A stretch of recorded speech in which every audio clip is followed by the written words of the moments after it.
और अब बात करेंगे महाराष्ट्र में कोरोना वायरस पर जारी सियासी घमासान की। दरअसल भारतीय जनता पार्टी ने महाराष्ट्र की महाविकास अघाड़ी के खिलाफ मोर्चा खोल दिया है।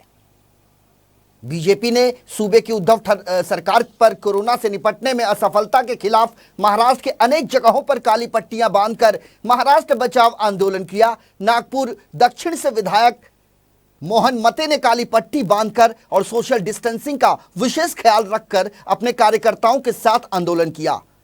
बीजेपी विधायक मोहन मते का यह कहना है कि मार्च महीने के आखिरी से लॉकडाउन शुरू है और ऐसे में छोटे छोटे उद्योग पूरी तरह से ठप पड़ चुके हैं और इसी के चलते ज्यादातर लोग भूखमरी की कगार पर पहुंच चुके हैं। उनका यह भी कहना है कि केंद्र सरकार की तरफ से जो भी पैकेज महाराष्ट्र सरकार को भेजा गया उससे महाराष्ट्र सरकार काम चला रही है, जबकि खुद की तरफ से सूबे की ठाकरे सरकार ने पीड़ितों के लिए कोई पैकेज निर्धारित नहीं किया। बीजेपी का कहना है कि प्रदेश की महाविकास अघाड़ी सरकार की असफलता से नागरिकों में रोष व्याप्त है, सैकड़ों समस्याएं पैदा हो गई हैं। बीजेपी का आरोप है कि इस सरकार ने महाराष्ट्र को महाविनाश की ओर धकेल दिया है।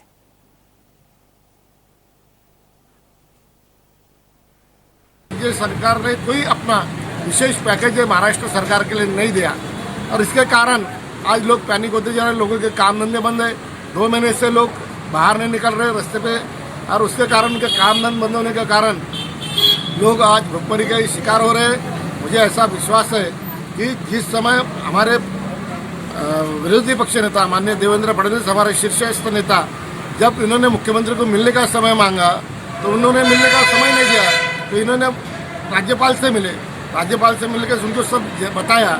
आज सही मायने में सब केंद्र के पैकेज के ऊपर महाराष्ट्र सरकार चल रही है और महाराष्ट्र सरकार पैकेज देने के बाद में वो खुद कोई महाराष्ट्र को पैकेज देने का प्रयास नहीं कर रही, वो केंद्र के ऊपर ही आरोप कर रही है। और इस स्थिति में हमने तय कर लिया कि जब तक महाराष्ट्र सरकार इन कोरोना ग्रस्तों को जो लोग आज अफेक्टेड है इनको जब तक रियायत नहीं मिलती तब तक हमारा आंदोलन हमारा चलते रहेगा। जी, सोशल डिस्टेंसिंग का पालन किया जा रहा है। कितने लोगों को मिलकर ये आंदोलन कर रहे हो?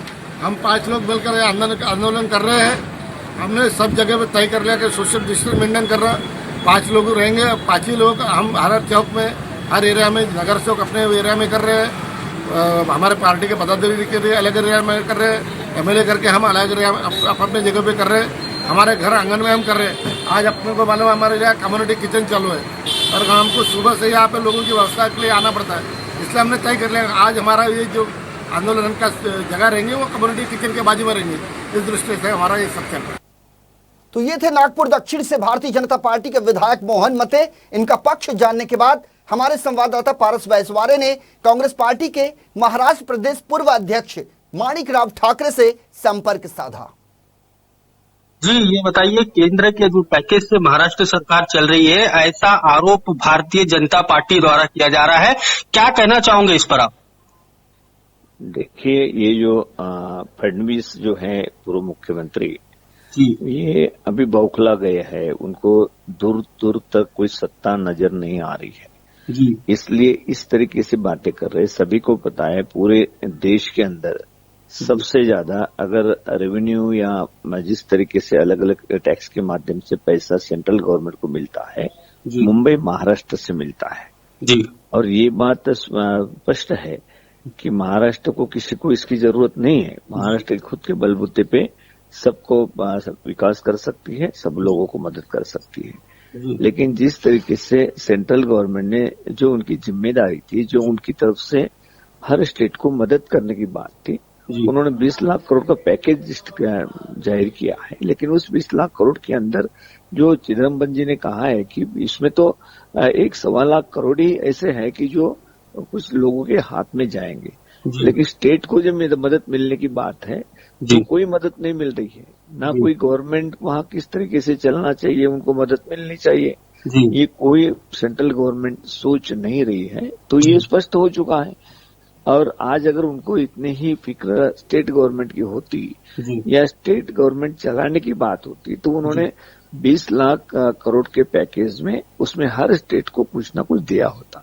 उन्होंने कर्जा निकालने के लिए कहा, कर्जा तो हम निकाल सकते हैं, स्टेट गवर्नमेंट कोई भी निकाल सकती है जी। जिनको भी उनको जितने कर्जा का उनको अधिकार है उतना तो वो निकाल सकती है। जी लेकिन ये बात बार बार बताना कि सेंट्रल गवर्नमेंट के आधार पे चलते, क्या आधार पे चल रही है? जी कौन सा आधार दे रहे स्टेट का, कौन से का स्टेट को सेंट्रल गवर्नमेंट? ये सिर्फ बातें कर रहे हैं, जी कुछ भी ऐसा मदद के बारे में कुछ ये सेंट्रल गवर्नमेंट सोच नहीं रही है। और उनकी जो जिस तरीके से फडणवीस का बयानबाजी है, जी तो वो तो इस तरीके से बात करते हैं कि जैसे कि सब कुछ मैं ही कर रहा हूँ, जी गवर्नमेंट में नहीं हुआ तो भी मैं यहाँ बैठे बैठे सब पूरे देश चला रहा हूँ, स्टेट चला रहा हूँ। जी इस तरीके की बातें करते हैं। अभी जी तो बहुत हो चुकी है इनकी बातें, जी 5 साल सुना है लोगों ने, लेकिन अभी लोगों को पता चला है ना किसानों को मदद इन्होंने की है, न जी। मजदूरों को मदद इन्होंने की है, मजदूरों को, जी और किसी छोटे बड़े उद्योग को किसी मदद इन्होंने नहीं की है। जी इस तरीके की राजनीति करने का काम सिर्फ ये कर रहे हैं। उनको जी। कुर्सी सत्ता दिखाई देनी चाहिए, बस जी। सत्ता के लिए वो सब कुछ इस तरीके से बयानबाजी कर रहे हैं। जी मानिकराव जी, यदि पूरा बयानबाजी खोखली है। जी मानिकराव जी, यदि जब हम महाराष्ट्र के जो गरीब तबके की बात करें तो उन्हें पूरी तरह से जो रियायतें हैं वो मिलने के लिए महाविकास आघाड़ी की ओर से क्या प्रयत्न किए जा रहे हैं? देखिए, हर जहां तक मुझे पता है, जैसे कि हमारे डिस्ट्रिक्ट की बात है, जी तो हर जो क्वारंटाइन करके रखा है उन जी। सभी के घर में डॉक्टर से इलाज से लेके अनाज से लेके सभी बातें वहां पे पहुंचाई जा रही है। जी हर गांव में वहां पे जो स्कूल है, जी स्कूल के अंदर सभी लोगों को जो बाहर से आए हुए हैं उनको रखा गया है, जी और वहां सब सुविधा दी जा रही है। जी बाहर से यहाँ से बसें छोड़ी जा रही है।